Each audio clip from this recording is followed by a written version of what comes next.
क्या मृत्यु के बाद कुछ होता है? क्या आत्मा अमर है?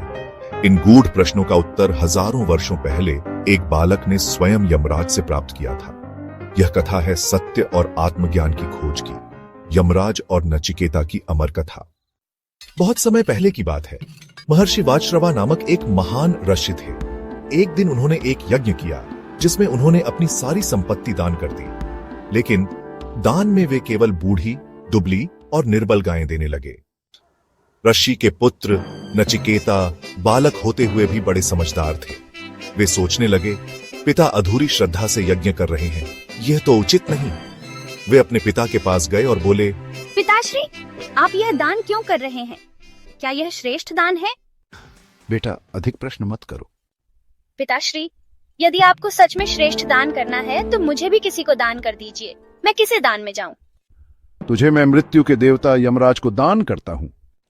शब्दों में अपार शक्ति होती है।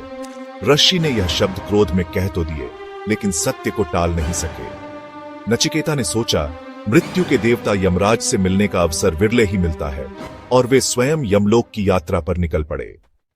यमलोक पहुंचने पर नचिकेता को पता चला कि यमराज वहां नहीं है। वे 3 दिन तक बिना अन्न जल के यमराज की प्रतीक्षा करते रहे। जब यमराज लौटे तो उन्हें इस बालक का धैर्य और साहस देखकर बड़ा आश्चर्य हुआ। वत्स, मैं तुमसे प्रसन्न हूं।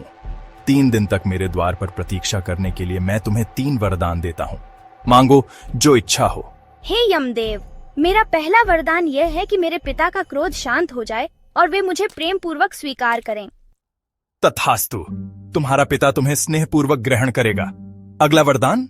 हे यमराज, मैं चाहता हूँ कि अग्नि यज्ञ का रहस्य जानूं, जिससे मनुष्य स्वर्ग को प्राप्त कर सके। तथास्तु, मैं तुम्हें यज्ञ का संपूर्ण ज्ञान प्रदान करता हूँ। अब तीसरा वरदान मांगो। हे यमदेव, मैं जानना चाहता हूँ, मृत्यु के बाद क्या होता है? आत्मा अमर है या नष्ट हो जाती है? वत्स, ये प्रश्न बड़ा गूढ़ है। इसे देवताओं ने भी पूर्ण रूप से नहीं जाना। कोई अन्य वरदान मांग लो। नहीं, हे यमदेव, मुझे केवल यही सत्य जानना है। वत्स, तुम धन्य हो। सुनो, आत्मा न जन्मती है न मरती है। यह अनादि और अविनाशी है। शरीर नश्वर है पर आत्मा अमर। जो इस सत्य को जान लेता है वह मृत्यु से नहीं डरता। और इस प्रकार नचिकेता ने जीवन और मृत्यु का परम रहस्य जान लिया।